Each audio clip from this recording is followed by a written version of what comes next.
Now It's I can kind of vibey in here. Yeah. Actually, we'll give you a little tour later on when we stop sweating from running so hard. And, you know, again, we apologize for being late. And Angel apologizes. Yeah, man, I'm sorry. Yeah, what happened to 10 minutes prior, buddy? Yeah. Hey, thanks for having us on, by the way. I want to make sure I thank you. Of course, dude, man. Thank you guys for taking your time, man. There. It's crazy.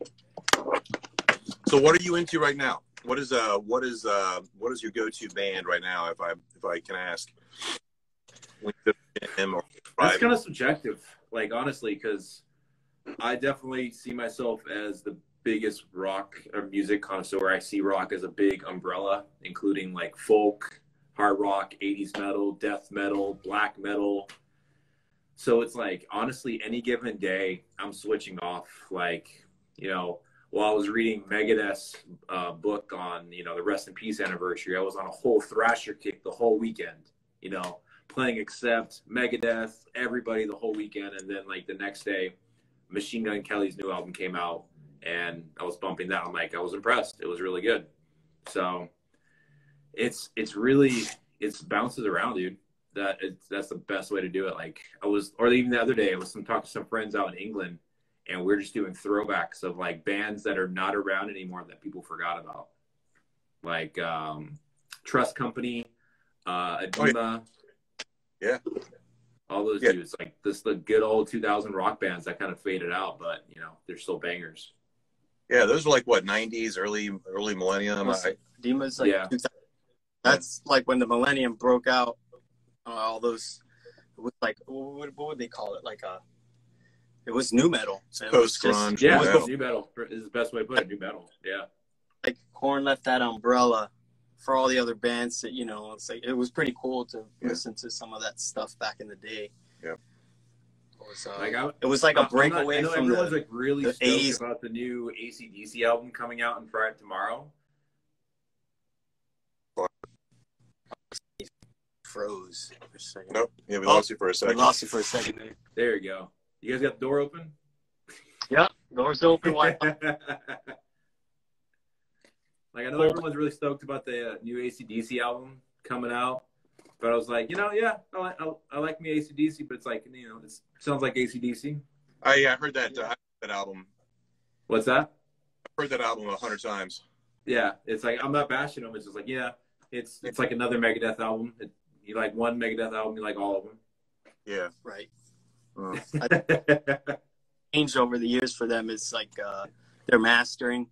You know, of course, it's competing with what's out there now. So they kind of, you could tell like the raw tone that they still record over, you know, old school analog recording console through tape.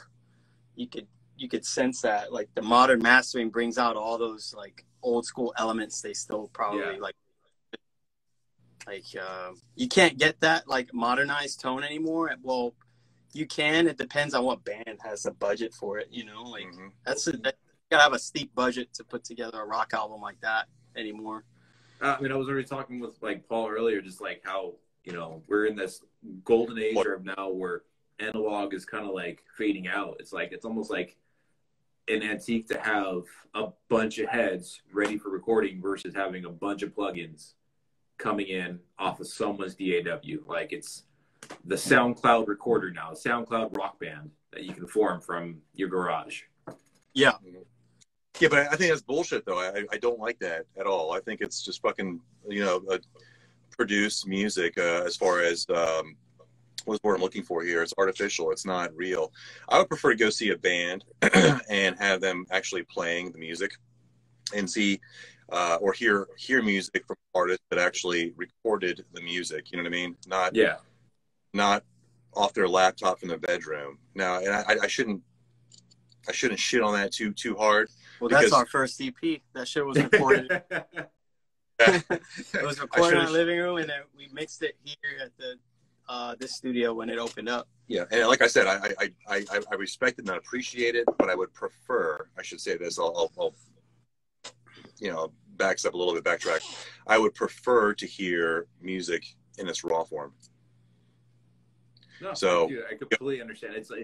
It's you're seeing these. Again, there's more bands being made as a fun side project, then like, you know, they're never going to play live, you know? Right. And I think COVID brought that out as well. A lot of great collaborations, albums and concept albums came together. Jared Dines and Howard Jones putting out an album together.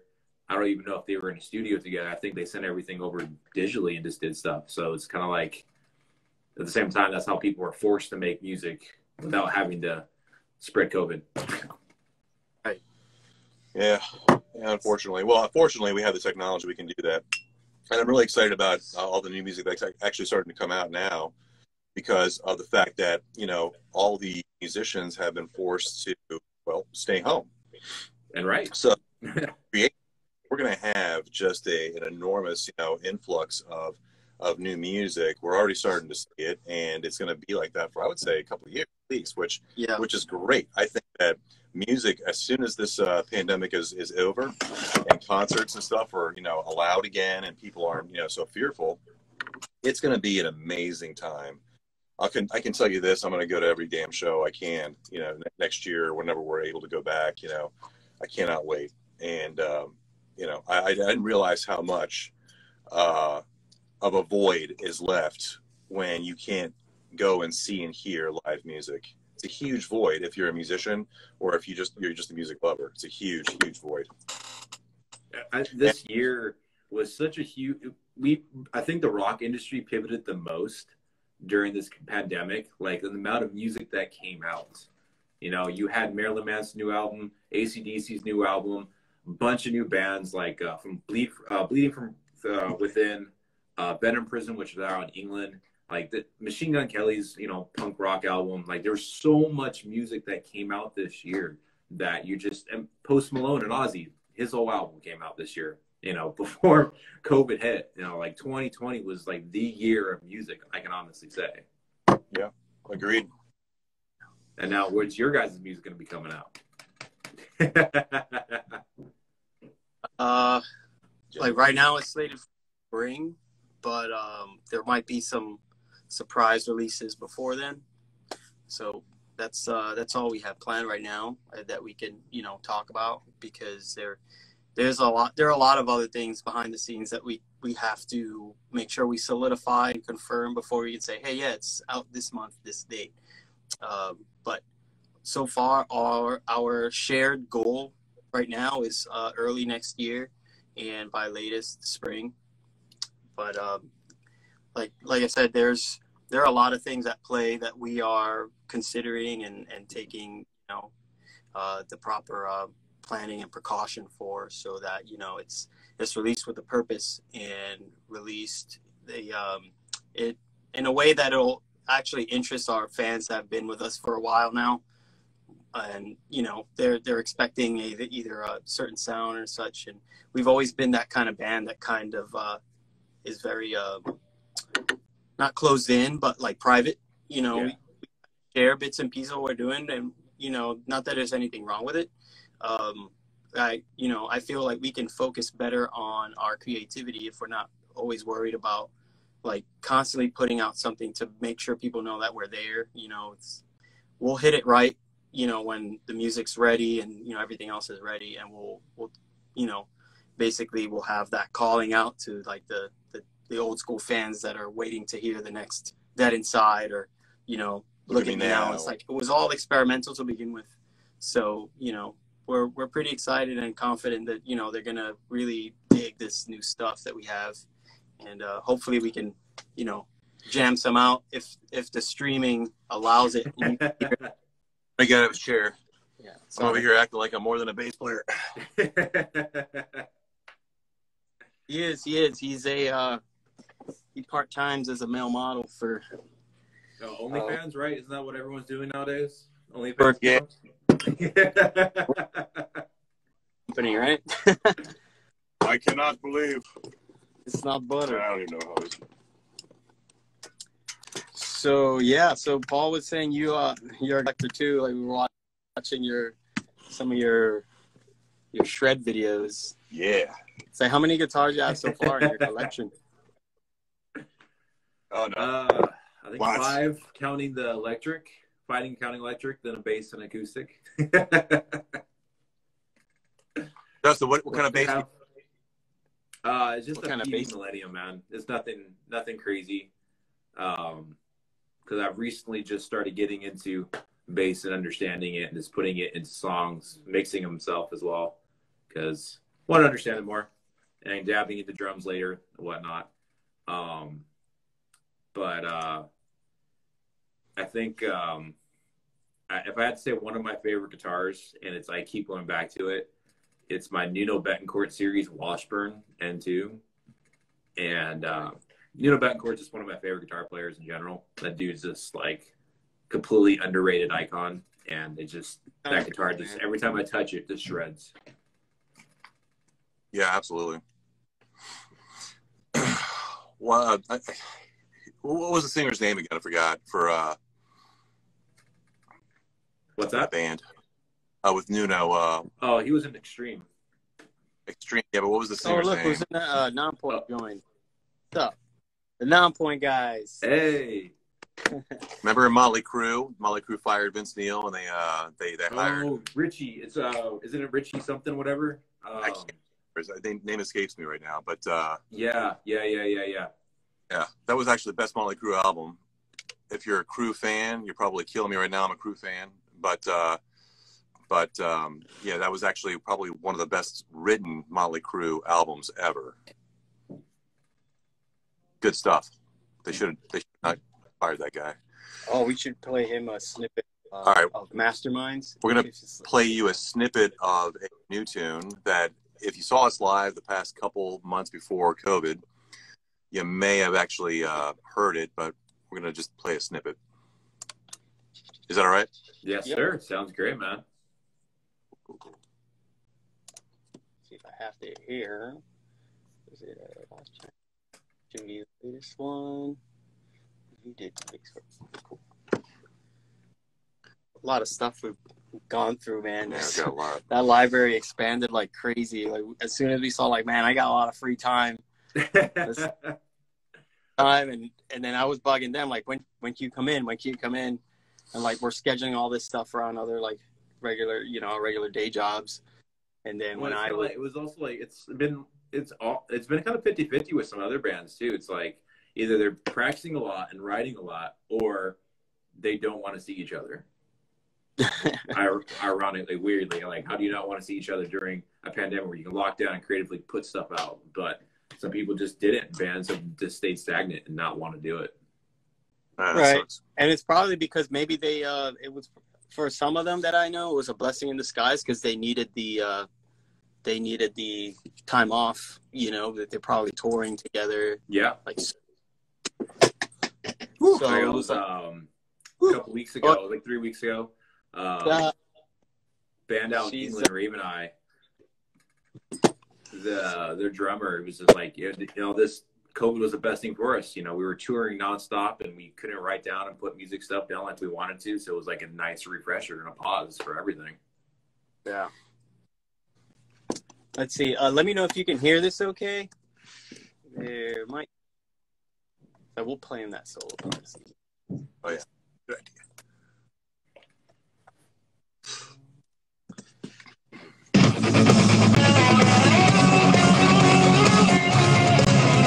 Yeah, I'm going through.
So that one there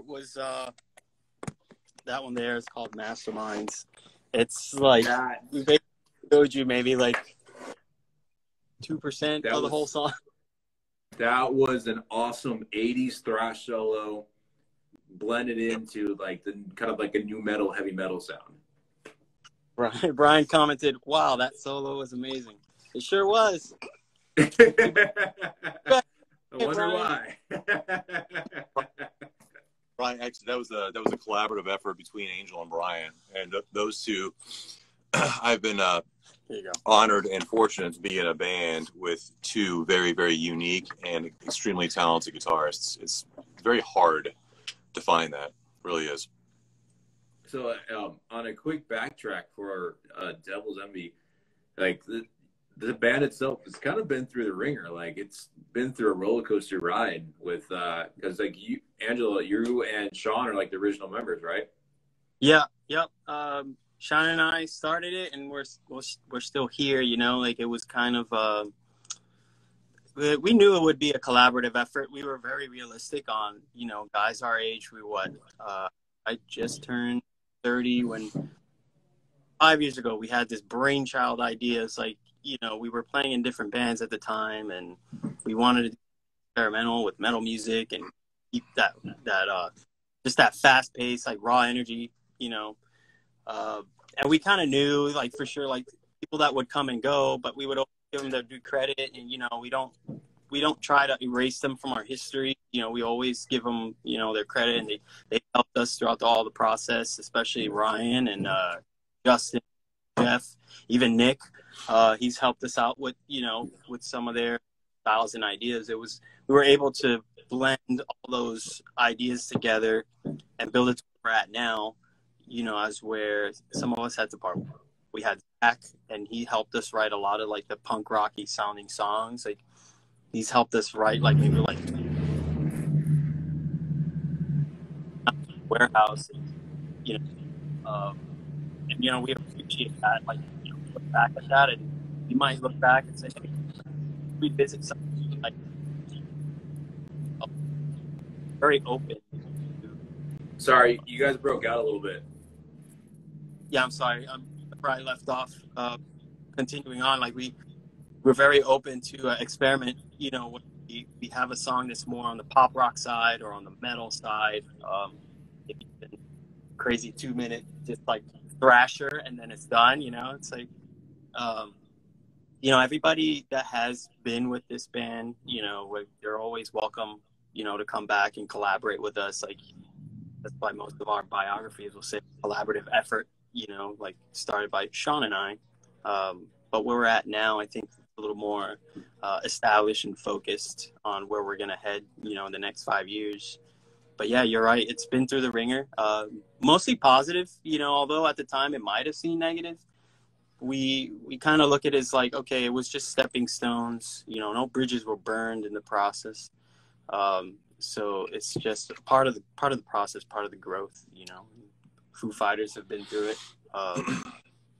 Avenged Sevenfold has been through it. And even, you know, some of the popular bands we see now, like that might have seemed like they blew up out of nowhere. But you look back in their history, they probably 10, 12-year-old band that have, you know, maybe the members that you see now aren't even the original ones. So yeah, we kind of look at those examples of positive, you know, outlooks to where we can flow alongside of, you know, instead of looking at the negative standpoint.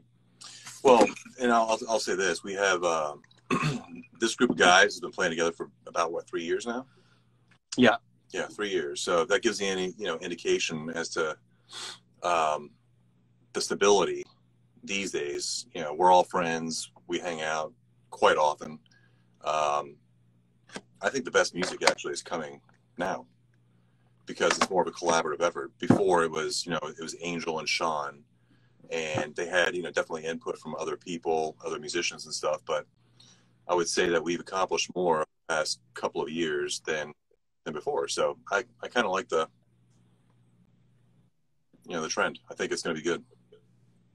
You notice, like, just watching even from YouTube and whatnot, and then looking at Instagram, the energy and the intensity you can just see a little bit better. You can see the chemistry a little bit better, more organically with, say, Paul and Brian being into the equation, as opposed to when you guys had everybody else in there. And just like in the music videos, like you can kind of see a little bit of friction. Like you just like, okay, it was good music, but when you watching you guys and seeing you guys play, the energy wasn't there. Right. I'm not sure what when we brought Austin in for Psycho, I'm not. The energy was just awesome from the get go. Not to take away from what Paul's trying to say. Like it's always been a collaborative effort. So whether writing wise, it's when we had Zach in, like he would write, some of that stuff. But writing wise, like we had the door open, but the other guys that were in, we had Jeff in, like they've helped us write other songs. So the open door has always been there. Even with like Alter Ego, I didn't even write the lyrics. Those lyrics were written by Ryan. And so I think what Paul's trying to say is that now he feels like there's more collaborative effort, because when he joined, we had those songs pre-recorded. He didn't get a chance to throw down his bass craziness on it. So that's, and it's awesome, because like when they joined, like they were playing with us maybe like a year or two live, and it was songs that they didn't get to have a chance to write on. And Brian was excited to lay down his experience on a lot of these songs, which is pretty awesome. Like we have like 12. Brian makes things pretty. That's what Brian's job is. Absolutely. I always kid around with like, man, I don't know what to do without you. He comes in, he hears a part better. I mean, I've now gotten a dab into the Orlando music scene. We're we just poop into a can, and Brian plugs his guitar into the can, and it's just, and it's pretty. It's cream of wheat. Organic, right? Organic cano shit. Then Sean, we'll take Sean in a room and have him bang on pots and pans, and then there you have it. That's us. Yep. No, Sean is probably one of the most talented drummers I've ever played with. Also, I have to say that. Yeah, during this shutdown, whatever you want to call it, he would not play for sometimes a few months, and he'd come in, and I'm like, oh, great, what are we going to expect here? And the dude sits down, he doesn't miss a beat, not one. It's amazing, absolutely amazing. It's flawless. Me and Angel looking at each other, and Sean were like, how does he do that? He'd come in like, wait, Sean only eats deer meat from what I hear. Oh, that's Zach. So Zach Sandler, he's our original bass player, the OG. But he likes giving us shit because he's a dear friend of ours. Him and Sean go at it like crazy. Well, but yeah, so that's not normal. It is. I don't think that every bass player we've had always gives Sean shit. So in a loving way. I call him my favorite little stepbrother. Now, what are your guys' take on like the Orlando rock scene? Because I've got to dab into it now, and it's almost like everybody knows everyone through someone. Like it reminds me a lot of LA. Like every band knows each other. Every band comes out and supports each other, whether it be opening for each other, whatnot, subbing in for as a guitar tech, guitar player, anything like that. I mean, it's the Dev under MGK management as well. I met them through Bobby Keller, because they're friends with them and whatnot. And it's just, I also at the same time when Mindscar is at Orlando, which has Richie Brown, and originally actually they're big death metal kind of deathcore band. Was it Matt Kofos? Not Matt Kofos. Oh my God, Matt Heafy from Trivium was originally in their band as well. So it's like there's like Orlando is like a big melting pot of just rock that people don't really realize. Yeah, it's pretty expansive, and it's a small world down here. If I don't know somebody that I know knows somebody for sure. And then back, like we have very big producers here too in Orlando, like metal scene. We had Mark Lewis here, and he was the go-to guy for like the biggest rock sound. And then you have Jason Sukoff and EL. Like we're really big on, you know, death metal and metalcore. And so through them, it kind of spread out to where now we're meeting like, you know, the Trivium guys, and dwindled down all the way to the bottom with us.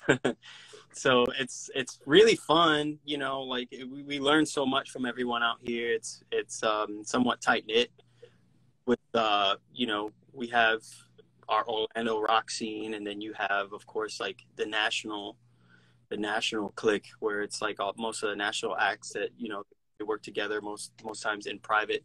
You don't see them much out in the Orlando local scene, probably because they're either too busy or don't care. But you know, from where we're at, you know, a lot of us sprout and grow on to, like, you know, national level, regional level, and even still, you know, it grows from that. It's still pretty tight knit. Somebody knows someone, and, you know, some type of show is going on. It's gonna be fun either way.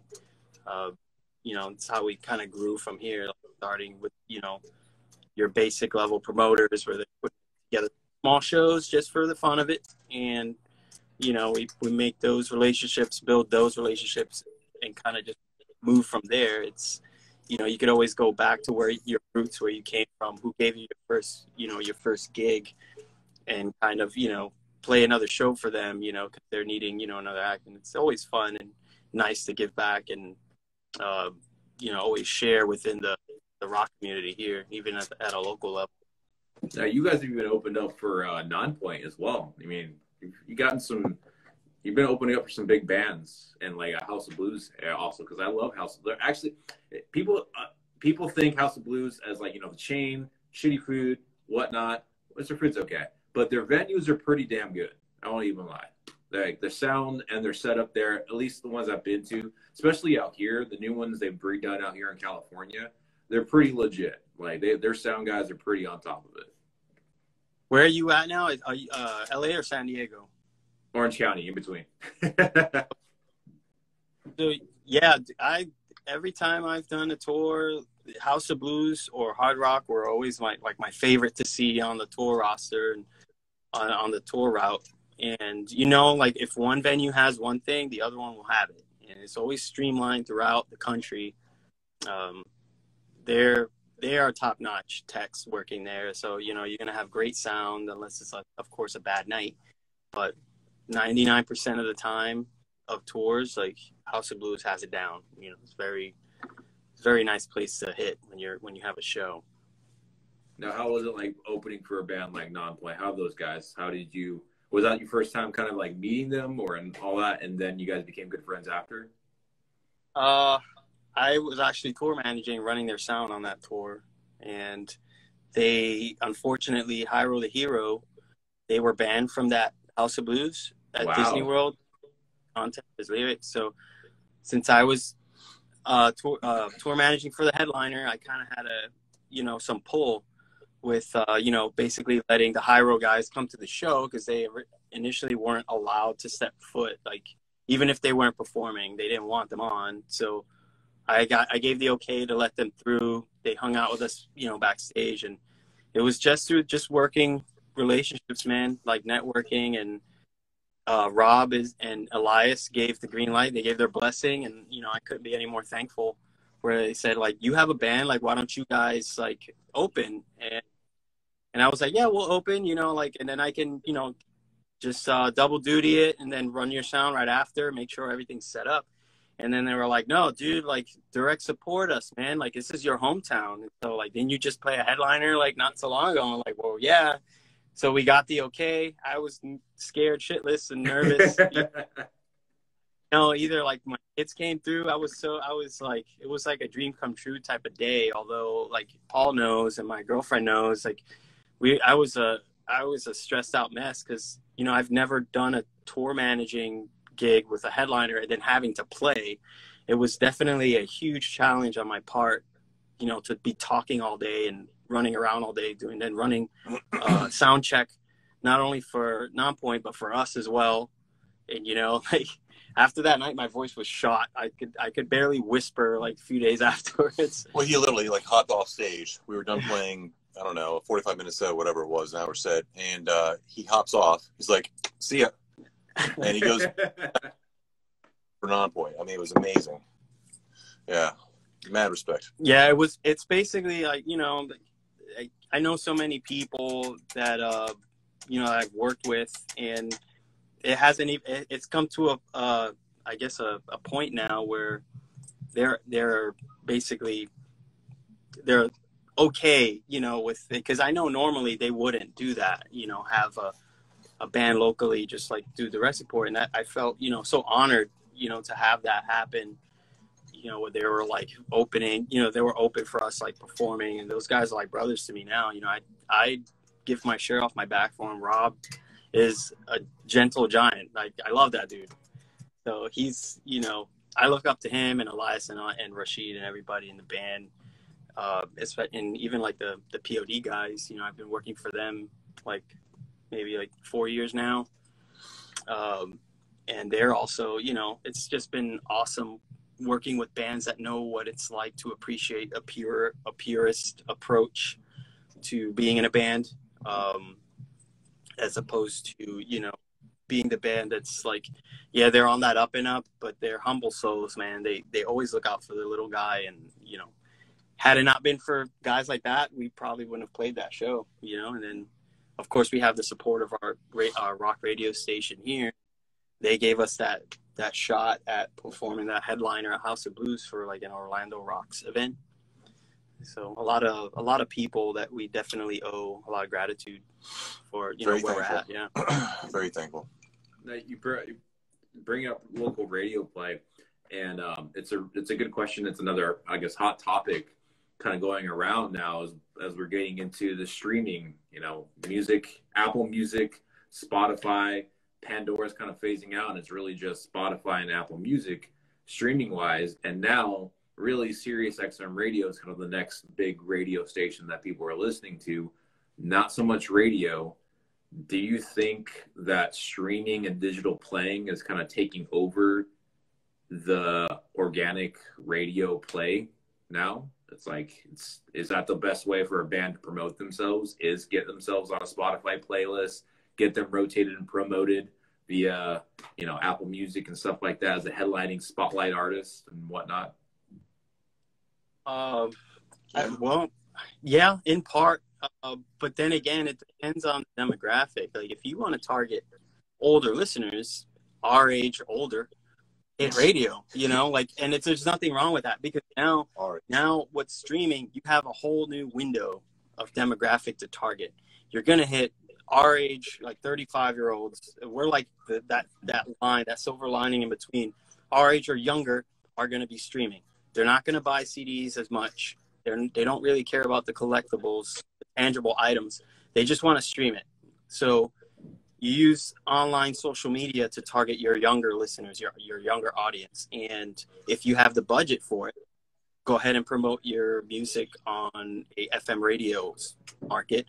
Same thing with Sirius XM. Now, what Sirius XM is, they have so many followers now, they pick and choose what sounds good to them.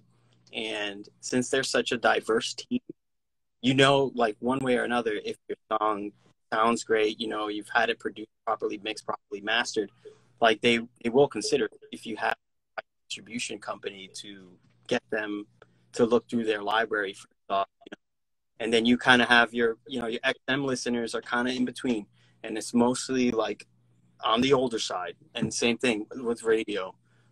So with streaming, if you want your audience to grow with you, yeah, hit streaming. Because that way you're hitting the younger kids. They'll grow up with your music and they'll stick with you over time. You know, I know for me, someone my age, maybe someone like Paul, it's kind of hard for us to get into the newer stuff that's out, because that's how we are. That's how we're built. Like, we like stuff that's a little more nostalgic to us, you know, that new metal vibe. That for me, it's the heavy metal, you know, guitar solos and poppy sounding vocals and stuff. So it's 50-50. If you're asking, that's just my opinion. It's 50-50 with radio. It might disappear 20 years from now. Yeah, I'm hoping it doesn't, but that's how I'm seeing it. I don't know. You can only listen to The Offspring so many times, right? The Offspring, I mean, as you were saying earlier, Justin, the AC/DC, I mean, it's good stuff. It's fine. It's great. I mean, it helped build like where we are today. But I want to hear new stuff. The the average listener gets in their car and they listen to the same shit they've been listening to for like 20 years or whatever. That's not good. So that tells me as artists we got to do better. Right. I think that's where Octane is like it's reigning supreme because they play anything new. Like it's very rare for a radio station to take. Most times they're doing the scouting. Like most times they're just on Instagram. It's like we just discovered this band on Instagram. Here they are on Test Drive, and it's like it's really awesome because now you have listeners that's never even heard of this band. Now you have like a nice chance to be heard and listened to, as opposed to FM radio. It's very political. I don't want to talk too much about it because it might come off as negative.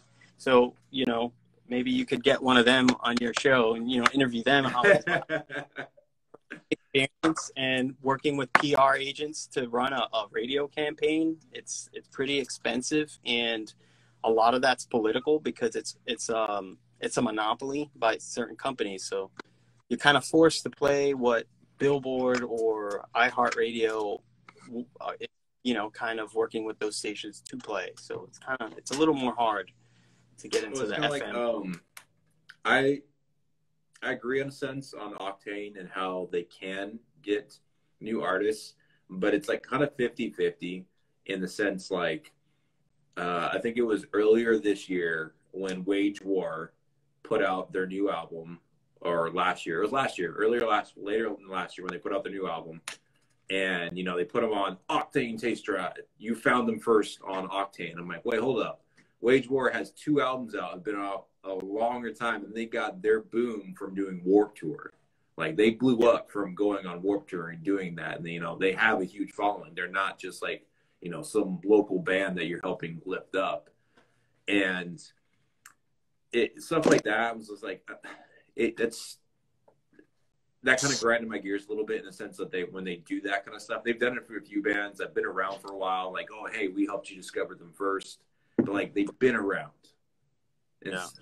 And I have one of my close friends that their band called Them Evils. Their manager is actually Shannon Guns. And they've been on the Test Drive a couple times and whatnot. It can get to the organic growth where they find you, or you can pay to play. Right. Yeah. Yeah. I agree with that point of view there. Sometimes it's like, it could be, we can always speculate, but it always could be how they were paid to promote it as, they might have had a PR agent that probably suggested to promote them as such on that. A lot of things come into works. Like this band's been around, but I guess you can kind of see this, like if a certain band kind of grew in one market and now they're coming in new on a market, kind of like Octane promoting to their regular listeners, like you never heard of them because you don't hang in parentheses, unsaid, because you don't hang out at Warped Tour because you're older. So here, you find hey, dude, Warped Tour doesn't have an age demographic, man. I went to the last Warped Tour. It's like it was still from 30-year-olds to 16-year-olds, man. And which actually Franz from Attila is going to bring it back. Oh, is he? Cool. Yeah, he's going to buy it from Kevin, but he has to wait 3 years legally till he can bring it back. Well, if he has the money to do so, then more power to him. Which I hope he does. That's a great. I don't care what. That's always been a great thing for. I mean, it's a summer thing for. If you can go the whole tour, you can get huge demographic. I don't think any festival has done something like in that sense where you can hit so many different. You have different genres of rock performing on a whole summer tour. Right. Yeah, it is fun. I've only been to one, and honestly, I'm just like so many rejections from that tour. Hard to get on a Warped Tour, and I'm just like, it had me questioning whether we should just like keep the band going or not, because that was like a goal for me. And then when it shut down, I was like, you know what, screw it. I don't know. I take it to heart. Like rejection, just get so much of it, you become numb to it, and it's like, well, I guess it wasn't meant to happen. So whatever. So it's like, that's a good way to like, because you know you've been in a couple other bands. You guys have all been in different bands, and this, and you know, them feelings up and down, people leaving the band, and what has been your guys' motivation to still keep playing? You know, getting into your 30s, still forming a band, writing music. What's been the fire? Let's keep going. Passion. You got to love what you do. That's it. 100%. yeah. And I would say that, you know, we love each other too. And that's a huge part of it as well. Like, we're all very, very good friends, all of us. So there's not a day that goes by that we don't have some sort of communication with one another. Never. Holidays, doesn't matter. Weekends, every single day. Yeah. That's the motivation is creativity, of course. And also, you know, our friendship. We like to play. It's, if we had nobody to play to tomorrow, we're going to play. Yeah. I think, yeah, that's Doesn't what, matter. and it's kind of like, you know, we're all four of us, I think now are just like very business minded with a lot of this, and growing up and seeing so many failed bands that have gone the let's go tour and break our bank account, play in front of 5 people, and hope that, you know, paying our year will grow. But from a business standpoint, it does not look smart at all. And so, like, if you look at it, you know, Paul's, his daytime job is a finance guy. All he does finances. When I presented, before he joined the band officially, before he joined us, you know, as a, you know, partnership, I told him, look at our numbers and look at some of these other numbers in comparison. Like, even some of the biggest artists are spending more than what they're making. So we figured, let's do this the smart way, or not really smart way, to kind of, we don't want to take away or disrespect anyone else like doing what they're doing. It's all about passion, and we're doing it in a way to where we focus, you know, put our eggs in a certain basket within this band, as opposed to, you know, because we were this close. We're like, hey, let's, you know, let's start the LLC. Let's buy a van. Let's get this going. But then when we looked at the long term, after I've, you know, come back from tours and then working with other bands and doing all their numbers and crunching numbers, I'm like, bro, like, you would literally be in so much debt. And if we all have families, and so coming back to that, it's just going to make matters worse. Yeah. So at what cost, where you tell yourself, you know, like, this is just not worth it. So we kind of did that beforehand. Kind of withheld on the idea of getting managers and booking agents. Like, let's just focus on putting stuff out online, see if it picks up, see if we can sell out some local venues, and, you know, and build from there. And we're getting close to that, you know? So now it's like we can pick and choose what shows we can play and what makes sense, and we can hone in on using the internet to our advantage, and kind of use that as a stepping stone. Like, we would still focus on being a live band, but, you know, taking, you know, the social media, using it to our advantage, where we're not spending more than what we could make, you know. Yeah. But it's the smart way. Well, it's, anyone ever thinks you're joining the band to make money, they're fucking wrong. Right off the bat, you're not going to be making money right off the bat. You're not going to be the Metallicas, the Bring Me the Horizons, you know, selling out stadium tours and concerts everywhere. It comes down to it's not, I think the rock genre and music, you know, you're not going to be making money right off the bat. But again, it's like you said, it's about the passion. Yeah.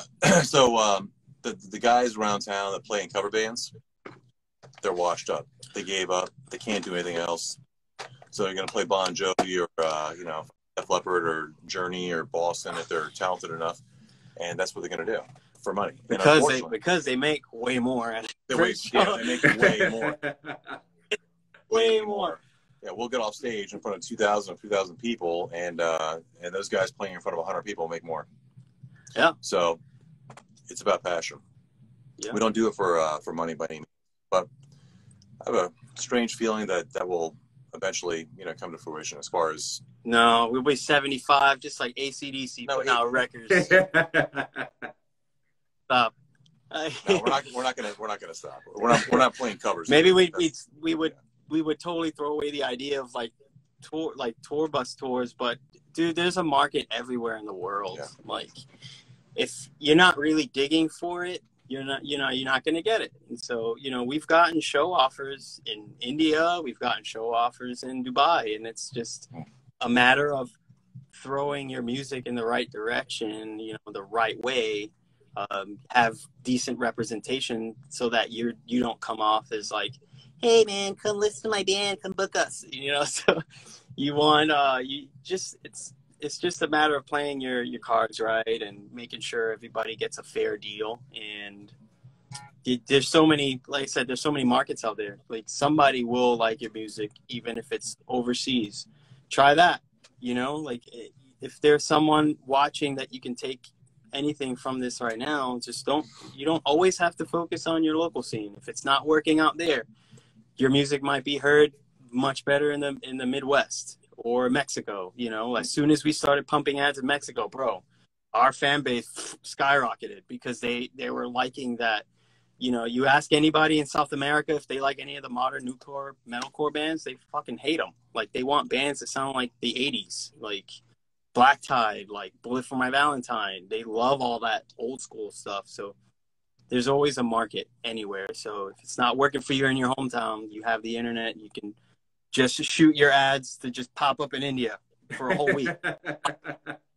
There's a promoter out there that will book you and pay you to play what your pals think is a shitty EP. You might have a freaking full-size club packed, sold out, and you have no clue. So it's all a matter of doing your homework and finding the right listeners. Now, you guys are considered independent, correct? Yes, no label. We're semi, because now we have a management company yes. we well with. So we're independent from a record label. Although we are under a partnership with a distribution agency, and the owner of the recording studio kind of has us under his wing with Tone Distillery, which is kind of like a record label right now, because that's where we do all the recording. So it's kind of like a shared partnership, camaraderie, kind of like we were talking about the other day. Like Dr. Dre started out with his crew. We have a lot of artists that we kind of help out with, using the studio as a label.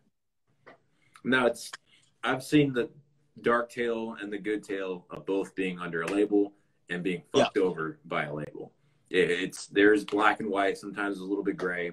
A good friend of mine out in Poland, her band got completely fucked over by a label, taking all their stuff, and they don't even want to put out a new album until they get out of their label because they screwed them over. But then on the other side, it's like there's labels that completely, like a label out in LA called Seek and Strike, I'm good friends with, and they take care of their bands 100%. They bump them and do everything they can. What is your guys' stance?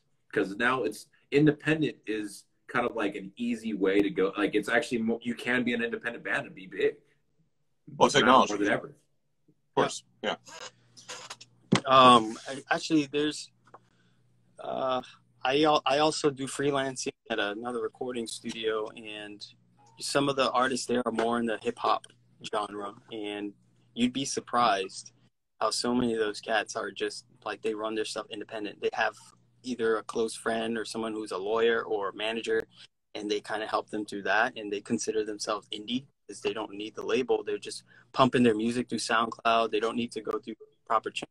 They just build a following as a blogger, and it's in some way it can be needed. Like, if you're the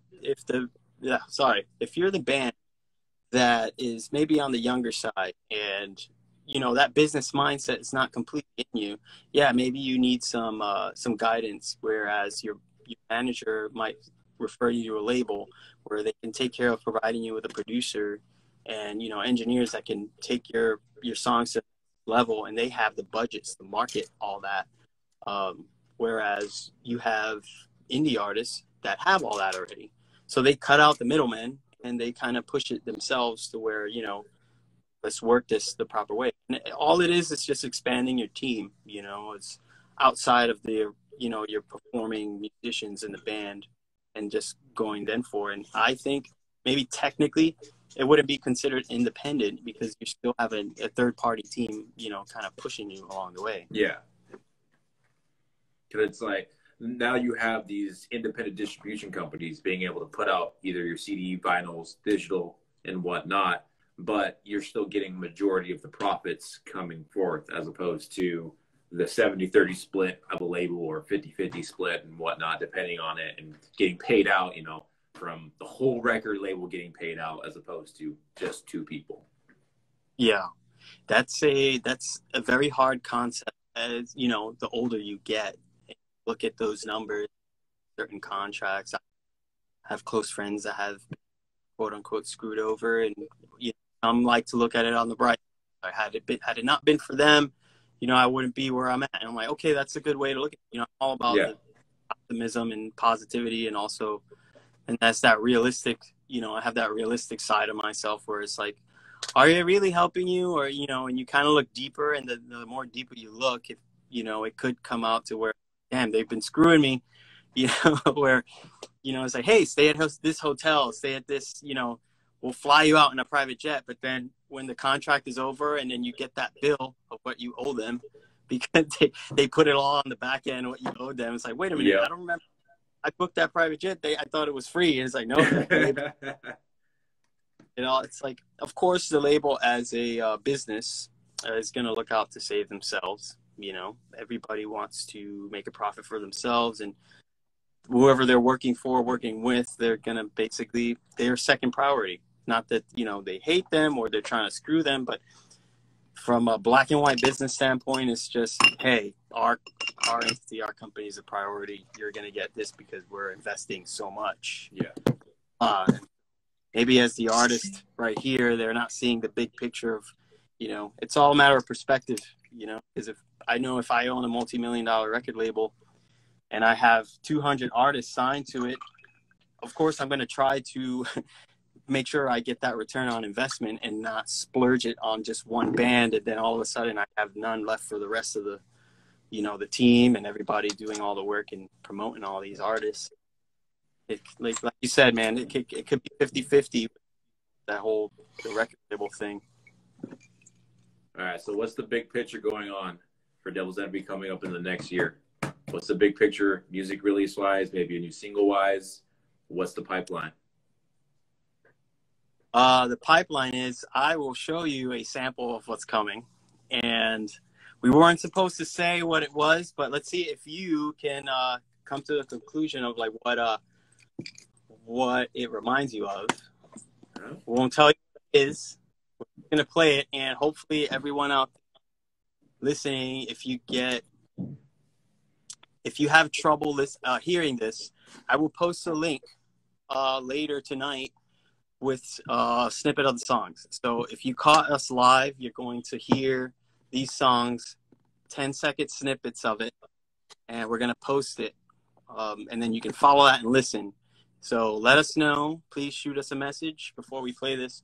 Shoot us a message. If the audio sucks, let us know. We'll send you a link so you can follow and you can hear the snippet of it. Let's see. Bounce files. The newest one.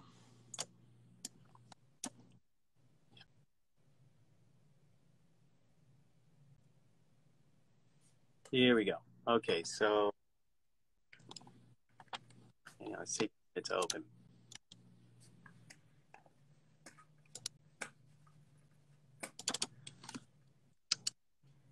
Bear with us. It's technology. It takes a minute to open.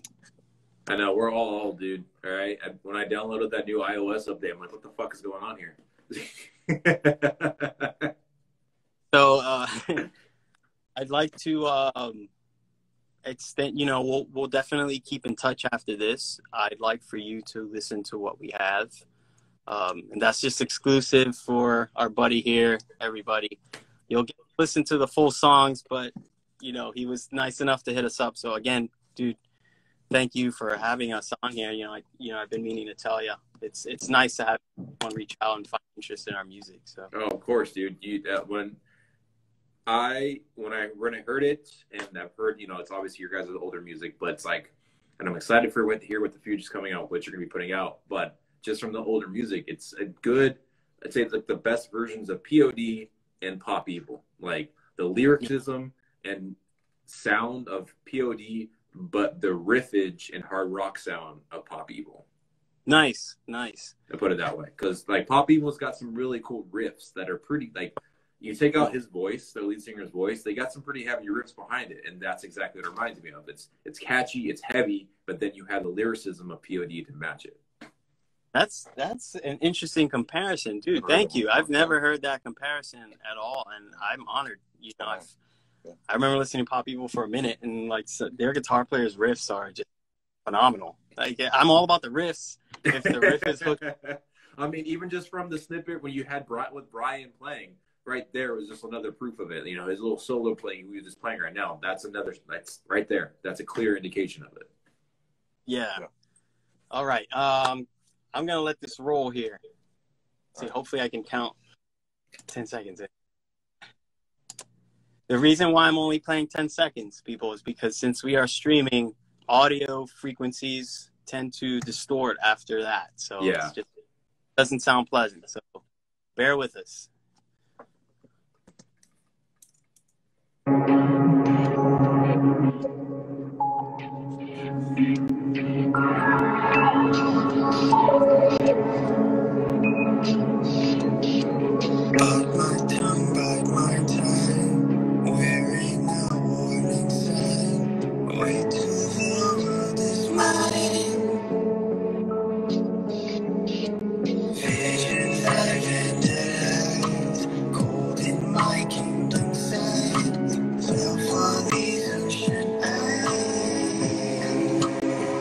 You should see me in a crowd. I'm gonna run this fucking crowd. They want me to make them bow one by one. You should see me in a crowd.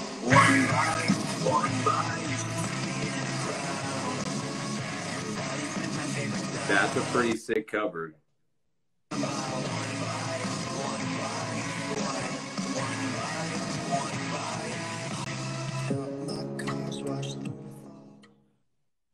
So, any guesses? All right.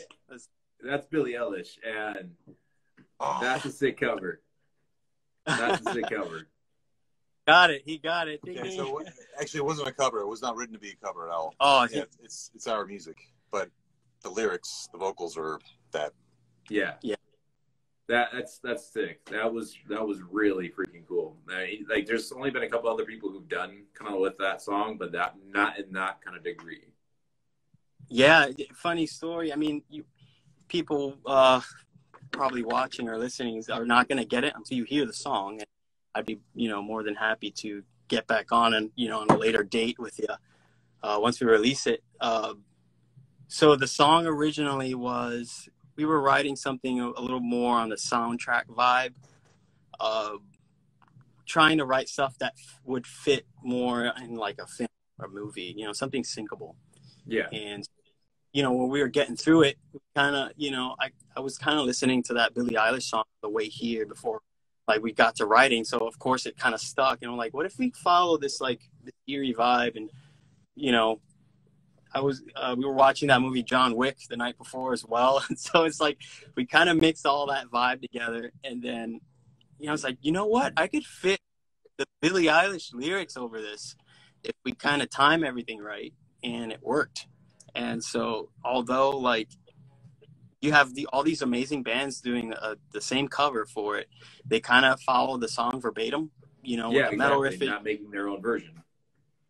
And we just completely flipped the script on it and just basically showed an even scarier side of the song and kind of give it more edge. And we just took it from there. It's like, dude, it worked. So cool. Like it's Devil's Envy featuring Billie Eilish's lyrics almost. It's like we didn't try to make it sound like the Crown song. No.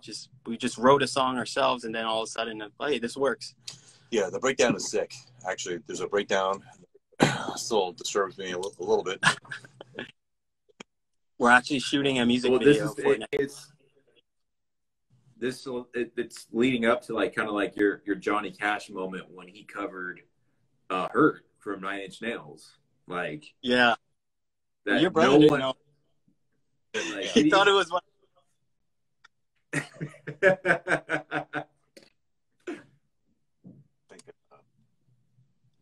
Night Stalkers, the first intro. Actually, we'll play another instrumental. Yeah. And yeah, we'll play another instrumental, and I think you as a guy like you probably might appreciate this kind of vibe. Just a little.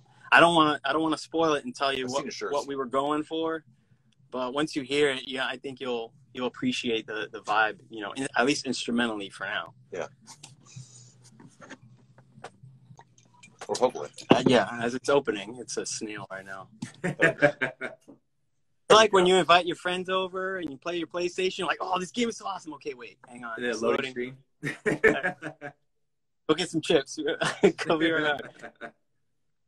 All right. So, should I keep the vocals on, or we'll keep the vocals on? No. How about that? No, I want to hear some opinions here in the audience. Okay, that's fine. Tell me what you think it sounds like. It's a blueprint. Blueprint. This is a demo. Brand new song. It's a brand new song. Like, we didn't even think it would cut it. So here you go.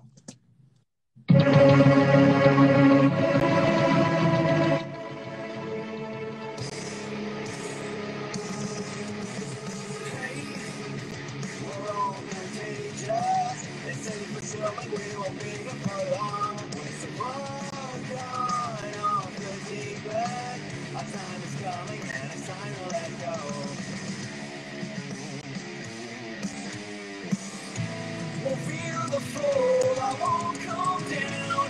I just wish I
What you think, Justin?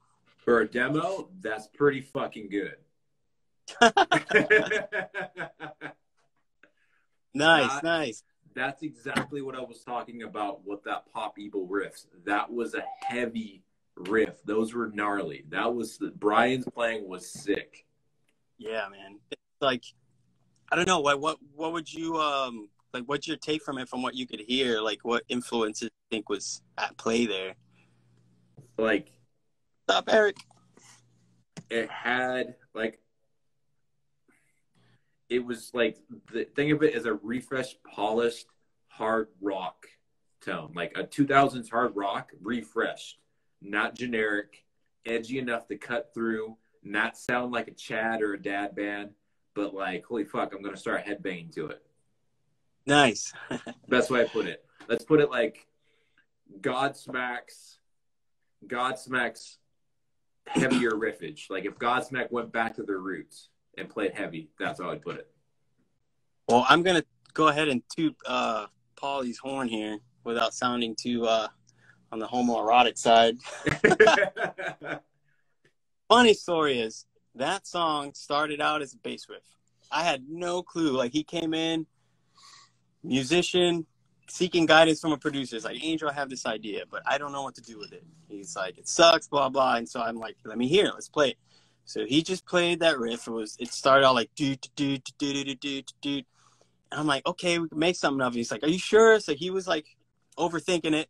Sean was back there, you know, just like kind of listening through, and he was a little skeptical about it too. It was hilarious. He was like, I don't know, man, like it's a little too proggy. Like, what timing are you playing? And it's like, I think I'm in 4/4, and Sean, because he's such a mathematical thinker, he's like, dude, that's not 4/4. Like, that's like, you see, play. He's like, okay, I'm gonna count where the 1 is, and it's like, okay, see, you're like at 6/8.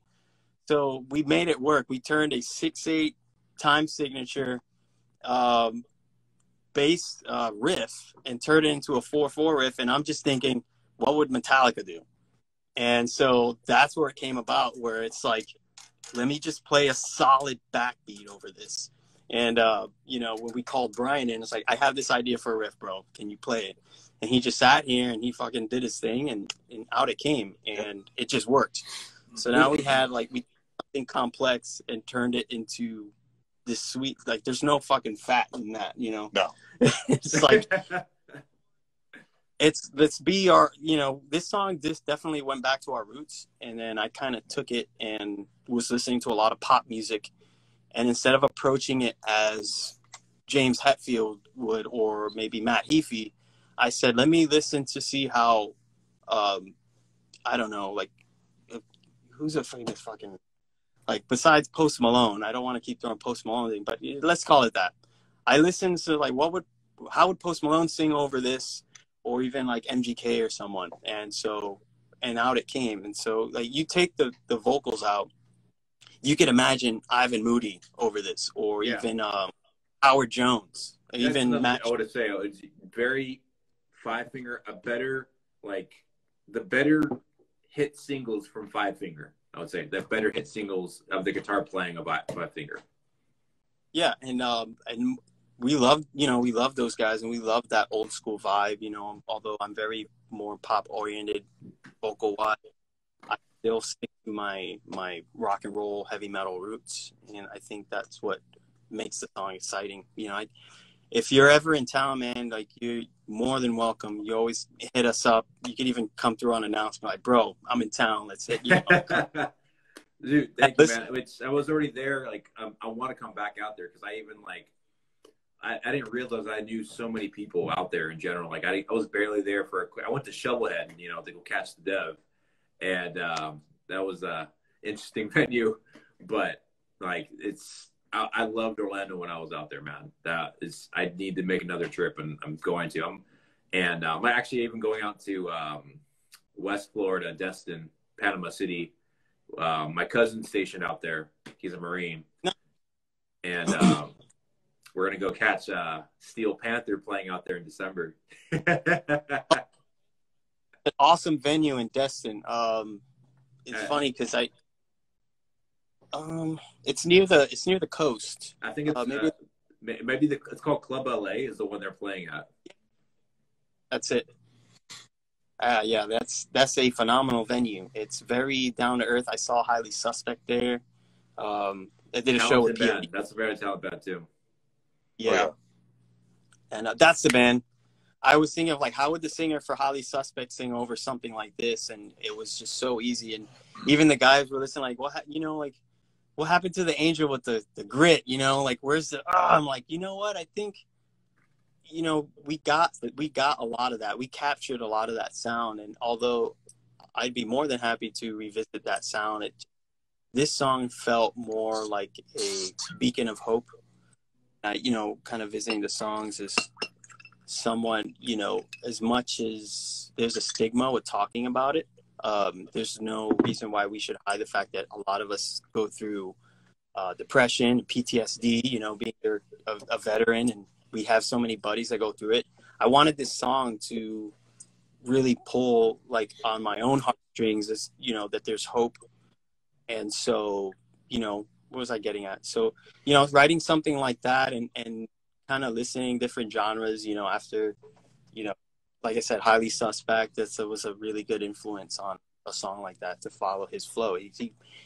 A lot of his songs are very smooth and mellow. So, it was nice to, be able to see a band like that at a club like Club LA. I thought those bands were playing arenas, but I was like, Highly Suspect's playing here? Holy shit. You'd be surprised they're not as big as you think they are. Like, we know them as a good, like, huge, good band, but a lot of people still don't know about them. Surprisingly, they're still like, really? Yeah. Man, I get down to some Highly Suspect, man. Yeah, that was like I've only caught them once, and it was at House of Blues, and I was just blown away. Johnny's voice is just like such a crazy voice. So, actually, I think it would be awesome to kind of get our fans to get to know you. Just reintroducing whoever is coming into this now. The traveling rocker here, Justin, is a actor, and of course, he is a brother of mine because he served in the military. So we want to give guys, give him a shout out, show him some love, give him a follow. But he was nice enough to reach out to us and, want to interview us. And we always see that as a blessing, like when someone like that wants to reach out and listen to our music and everything. So give him a shout out, follow the Traveling Rocker. So if you're jumping in now, we were kind of sharing our music. I will post links to some of these shortly. But so what we're getting at here. So thank you for your service. Yes, thank you. Thank you. And thank you too, brother, man. I know you graduated a year after I did. Fort Benning, Georgia, home of the infantry. Fist bump it. And I still remember walking into those freaking steps and seeing Saving Private Ryan or Black Hawk Down just on rotation. I thought I loved that movie because, like, before I joined, it was funny. And I don't want to turn this into like a whole backstory thing, but before I joined, I tried to desensitize myself to kind of mentally get myself psyched because I was, like I said, scared shitless. I'm only 5'7", and here I am, like ready to die for my country. And so I took like a whole 2 months just preparing myself mentally. I could watch any war movie I could find and kind of, hope for the best, prepare for the worst. And when I got there, it was on repeat. 300, Black Hawk Down, Saving Private Ryan, and Platoon. Yeah. Holy shit. Yeah. And Full Jacket, but they didn't play that one as much. But dude, one can only say like, hey, like we wish you can be empathetic enough to wish a soldier well, but hats off to you, sir, into doing that. I know it's a courageous move, and although I don't consider myself a hero, I know a lot of us don't. Did you ever? It's nice. Did you go downrange?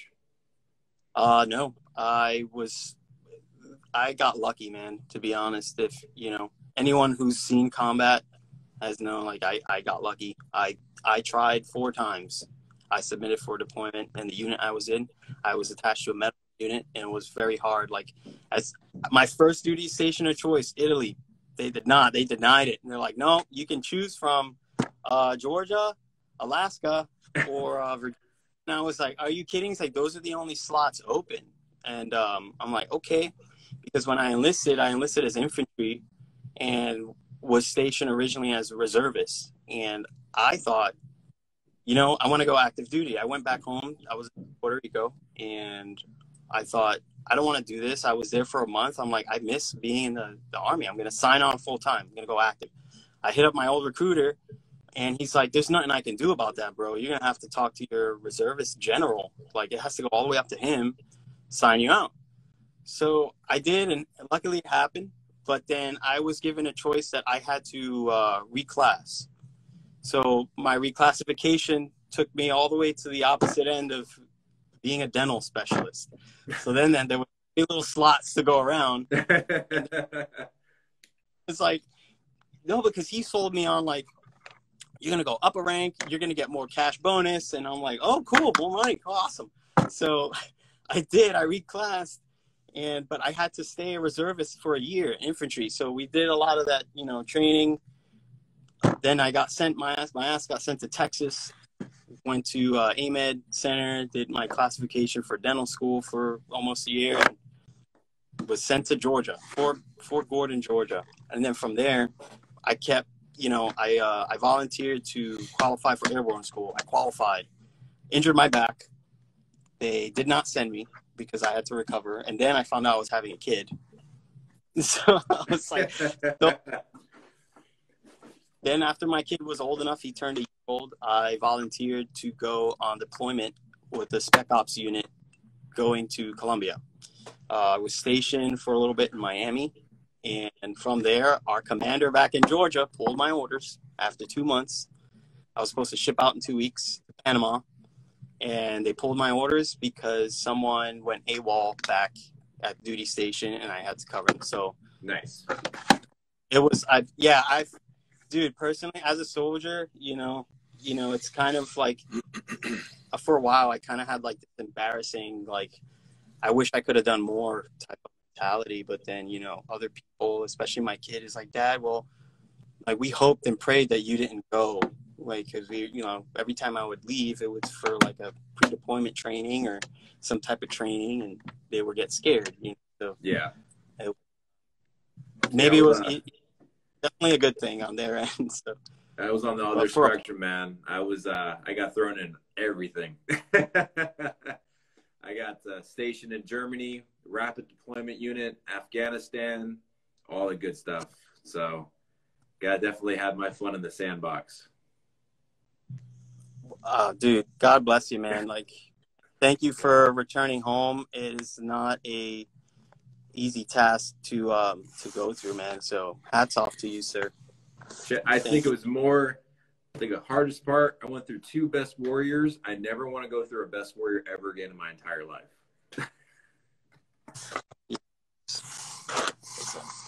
Best Warrior is why don't you explain it, sir? It's basically, it's like it's a huge Army competition. It's a week long where they basically just put you through hell. Every day, it's like 7 different events, and it's just best. Every unit in the Army sends it to who's going to be the best Army warrior in the Army and whatnot. So, like, I compete. That's how I injured my back. Yep, it was 7 days. Was it 7 days or 9 days for you? 7 days. 7 days. Because we only were approved for 7 days, but I know some Ranger units that were near us. They got the 10 something. So we were kind of like all using the obstacle course and everything. Yeah. And, a log pyramid. But you have those where you have to go over and under.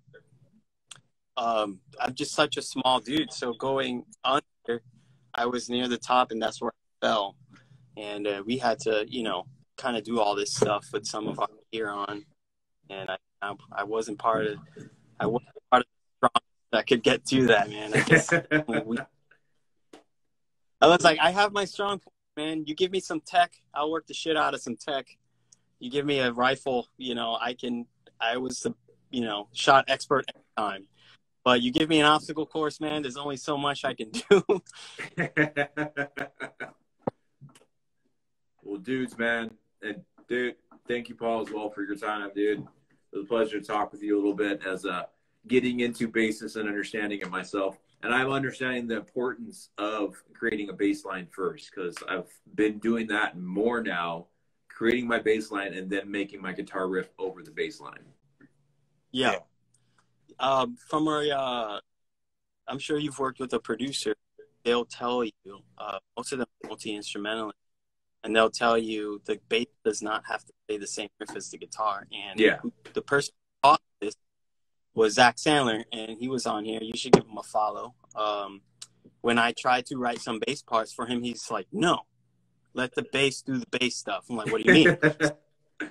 What the drums are doing. I'm like, okay, the kick is doing boom, boom, boom. So the bass should play boom, boom. It's like the kick is the attack and the bass is the sustain. So kind of follow the kicks and let the guitars kind of blend over it. And it works for certain genres. For rock music, it makes the song sound bigger and open. Yeah. For metal music, you can get away with it, but then it basically just turns into a hard rock genre, because now everything's very syncopated and tight. So, and that's pretty much why they call it metal. It's a little more syncopated, but there's always a blend. You can always work. Good. And dude, thank you for your service as well, man. I look forward to being out there in Orlando and hanging with you guys, dudes. And I will be out there again.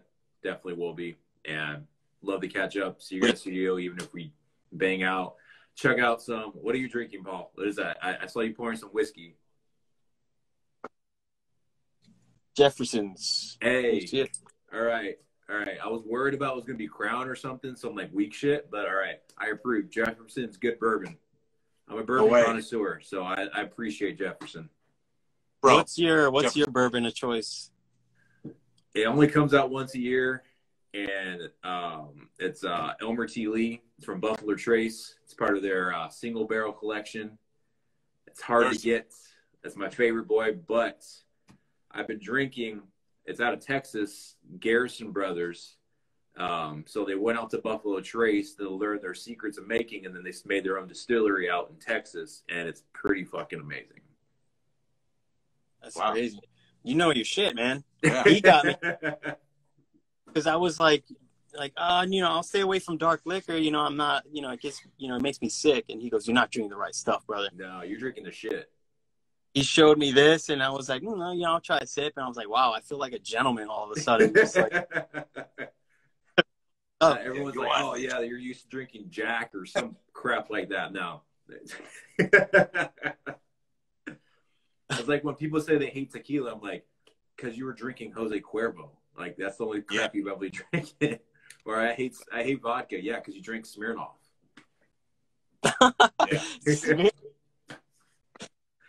What was that old vodka that was really popular in the 90s? Was it Zuma or something like that? Or some No, that was the malt liquor, Zimas. Zima. Oh, Zima. Zimas. Yeah, the Zimas. And then Smirnoff Ices are the new Zimas. Yeah, that's terrible. We're going to leave you with one more, brother. Hey, good night. Find it. Love you. Thank you, sir. Now I'm going to crack my beer open because I got to get to practicing tonight, too. Nice. What are you going to be working on? Oh, I was actually trying to interview you here as well. So what's attempted to sit down and jam throughout one of our songs? If you have, like, what parts do you find interesting, or you're finding a little more difficult to play through? Like, if you have jammed through any of our. I haven't tried jamming out through one of your songs, but I could definitely try. Yeah, man, have at it. We'll definitely post. If you could send us a snippet of it, I'd be happy to hear it. I'm sure you could shred through a couple of things here and there. Whereas, like, I've been loving. I have such an appreciation for thrash metal, and I've just been working so much on the tight, because you don't really understand how, like, when you're hearing Dave Mustaine play, I think of him one of the great lead vocalists and guitar players at the same time. It's fucking hard to sing and play at the same time, and to play a thrash metal song that's as technical as he is. That's how Devil's Envy started. which is funny. It was me on just the choruses and playing guitar throughout, and then we kind of parted ways with the original. I was singing and, you know, playing at the same time, and, you know, hats off to all those dudes that can play and sing. I believe that was like in Psycho. You had the music video, and you would have popped in right with a guitar in there as well. Yeah, because I was playing through Dead Inside. It was like all vocal, all guitar. I'm like playing through some of it. If I go out of practice and I don't practice it, I lose it. And so ever since we had Austin, and then we got Brian, I don't really need to play unless I feel like it. And so you kind of lose. It's not like riding a bike, everybody. It's not. It's like, ask them. It's like when they had their in-ears on, we're trying to rehearse, and they're like, what the fuck? What's going on? Like, what is it?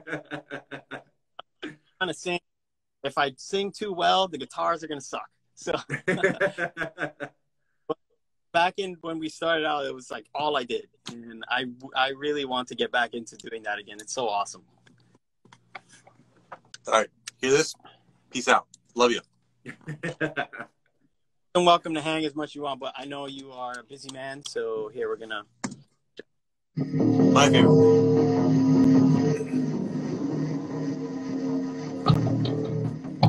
Hang on, sorry about that. 1 second. Vocals are muted. Ha ha ha ha.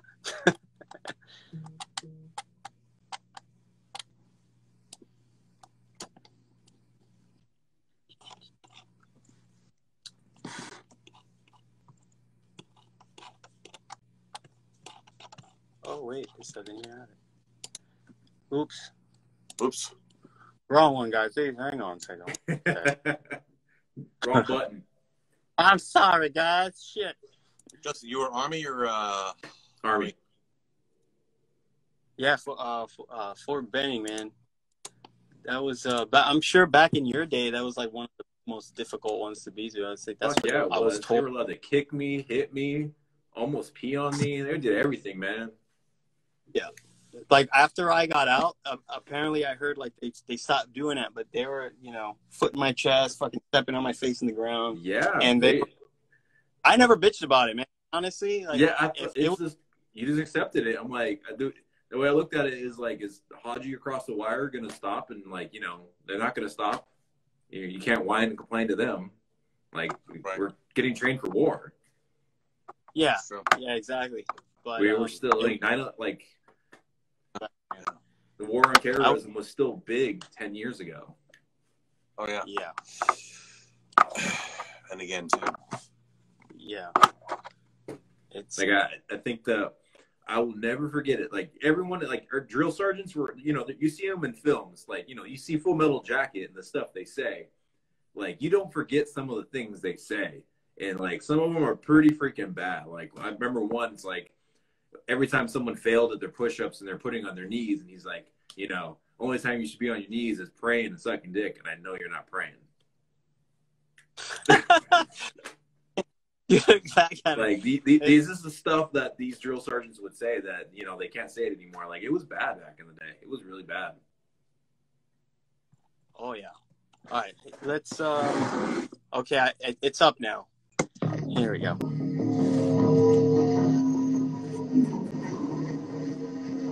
Over and over, I find it funny how you laugh at me. You got nothing to lose, and yet you're judging me. The world's got mad, and I'm trying to fix my head when I can't get out of bed, and I'm wishing that this would end. I'm holding tight as I feel my body taking flight. When there's nobody around, it can crawl from the ground, us out into the night. Round and round we go again. When the lights are blinding on ahead, there's no giving up, so don't fall behind or you're dead.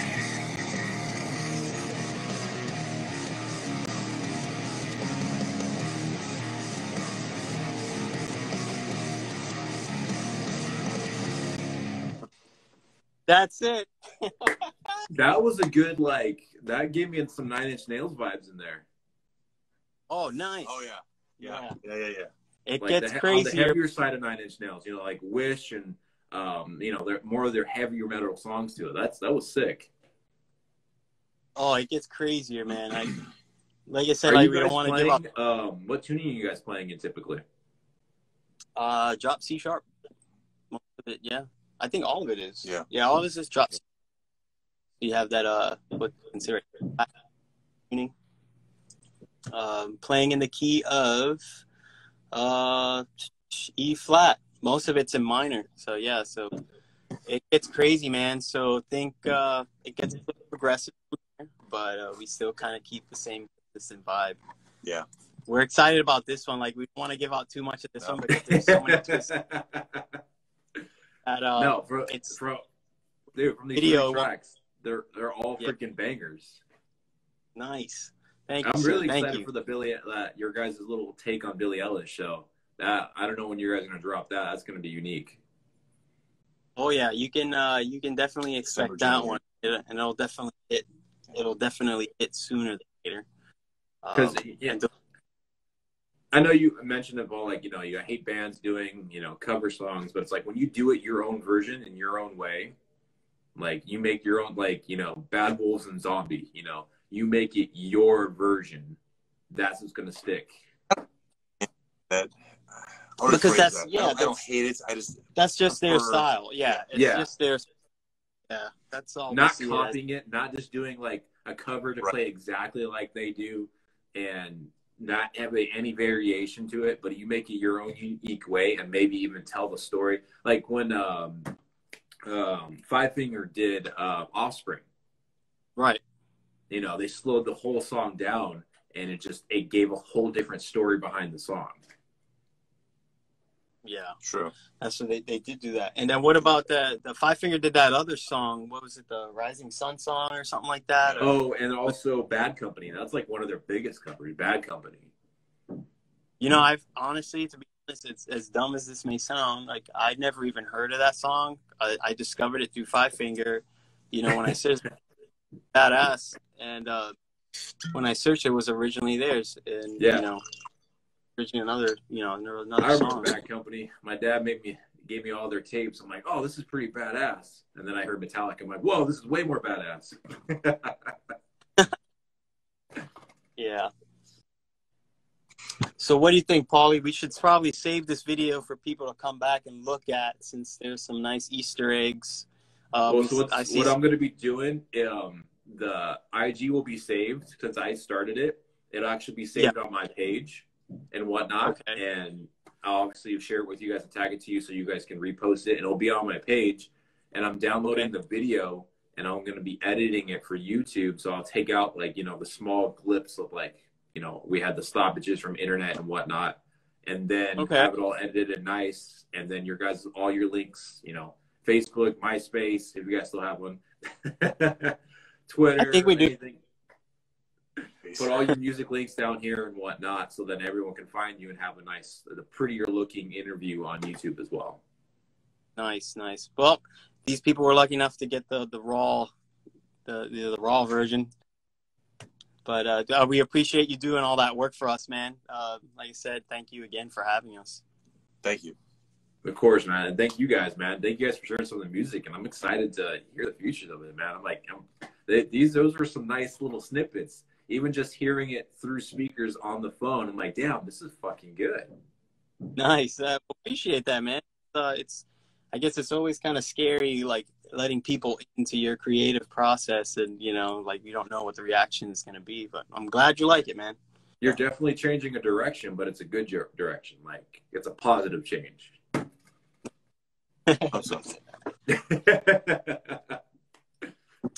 you, man. Love you. All right, brother. Guys. Take care. We'll keep in touch. Yes, sir.